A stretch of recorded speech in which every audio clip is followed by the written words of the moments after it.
What's up? It is your girl, Nurse B Moore, and I wanted to do a video just to talk about what is the purpose of healing. A lot of us see a lot of, maybe you have seen videos or a lot of information out there about healing spiritually.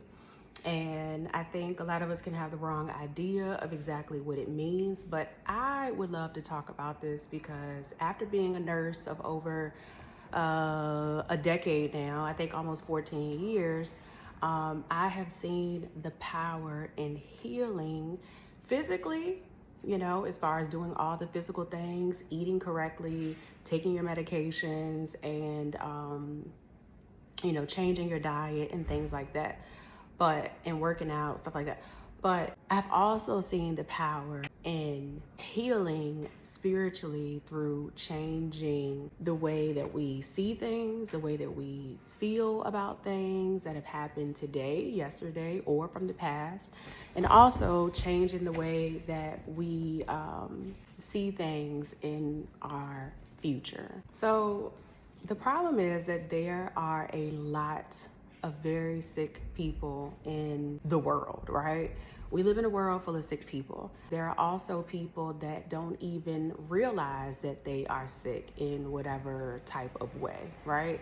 Just like for every disease or illness or sickness, there is a cause. There's usually symptoms that come along with it and a sign, right? Which is like evidence, proof, the visible thing that shows you have this, right? And so spiritual health works the same way. A lot of people think that, disease and illness is just something that a doctor has to, diagnose you with, or maybe even just having like a sign or symptom of a cold or a virus of some sort. But sickness and disease spiritually actually go a lot deeper than that. So for every cause, there is an effect, right? Just like with state laws. State laws say that if you do this will happen. If you do the crime, then you pay the time. Well, spiritual laws are the same.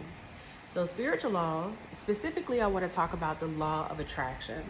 So the law of attraction says that we actually, we attract people, places, and things in our everyday lives, right? Things that we see, situations that we experience, things that happen, events. The law of attraction says that in some way, shape, or form, we attracted that person, place, or thing into our life simply because of a thought that started in our mind. So because of a thought, because of a belief, feelings and emotions all tied to the same thing, but it will attract the things that are going on internally. That's why healing from the inside out, I believe, is more important than just fixing the outside, right? So if you are thinking about purchasing a yellow car, right? And you start seeing yellow cars everywhere. Doesn't just happen by chance.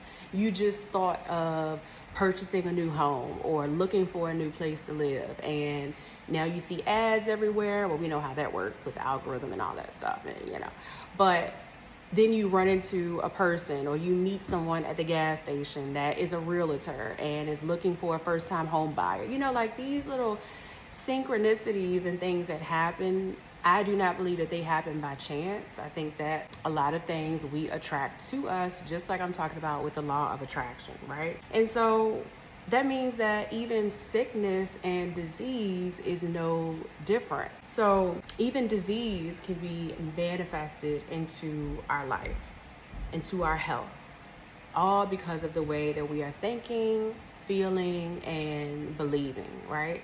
And also, it's a representation of who we are at that current time, who we are in that state of mind. And so I was just taken aback by this.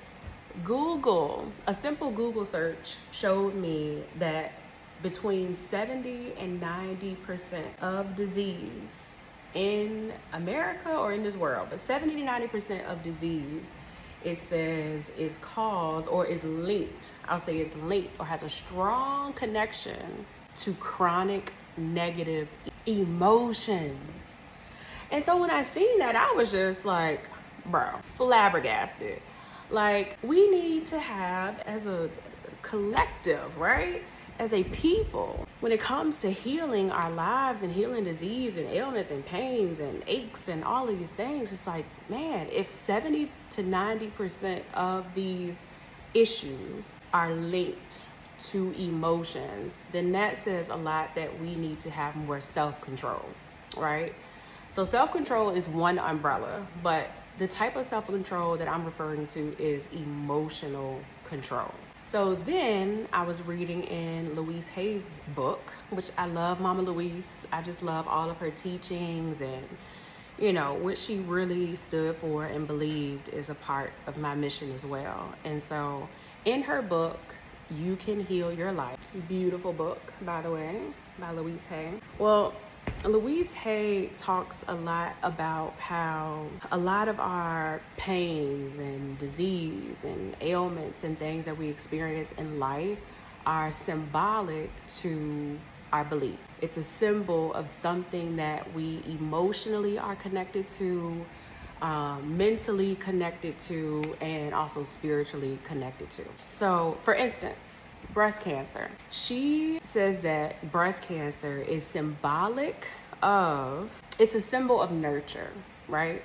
And so if you think about women that are over nurturers, spiritual breast cancer, if you think about women that feel a lack of nurture, like if you grew up and you had mommy issues, say you didn't have a good relationship with your mom, or in some way, shape, or form, you were not nurtured the way that you desired to be, and maybe you still walk around with that emotion, holding on to that emotion of mommy wounds or the emotion of over nurturing people, right? That is linked to disease in the breast, which makes so much sense, especially because I have talked to women that have confirmed they felt this way, or that was part of their past life experience. And then they were later diagnosed with breast cancer, lower back pain, right? So spiritually, back pain, she says, is symbolic of feeling like you have a lack of support. How many women experience a lack of support or feel like we need more support in certain areas, right? And so, in a nutshell, if that is a current belief of yours, what the law of attraction says and what spiritual laws say, and even principles in the Bible say that what we sow is what we reap, right?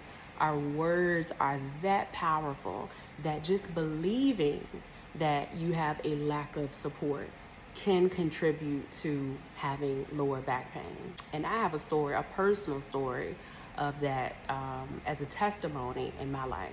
I'll just go ahead and tell you. So it seems like every time that I feel like I'm not supported in certain areas of my life by other people, outside factors, when I had that belief, that is when I experienced the most back pain. Like, that's when I just feel like I have this knot in my back that I'm like, what is this? And I discovered that it was a belief that I needed to let go of. And every single time that I start to feel better spiritually, you know, just mentally, and that is no longer a worry of mine, the back pain goes away.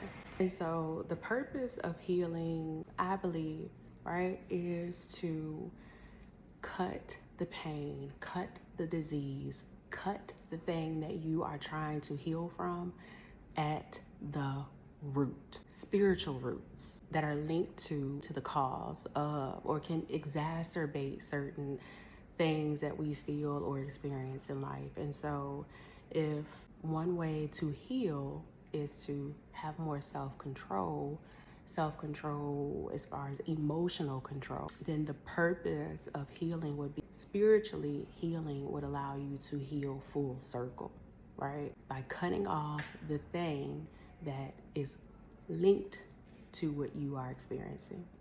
And so we can literally heal our lives from the inside out. which I believe is the best way to heal. Because if a thing still has a root, then that means that fruit can still grow from that line of nutrition. So if you cut off the line of nutrition, then you will no longer have to be served that fruit. And if you truly believe that, I do believe that it can change your life in way more ways than just one. So stay tuned for more. Thank you for watching. Till next time.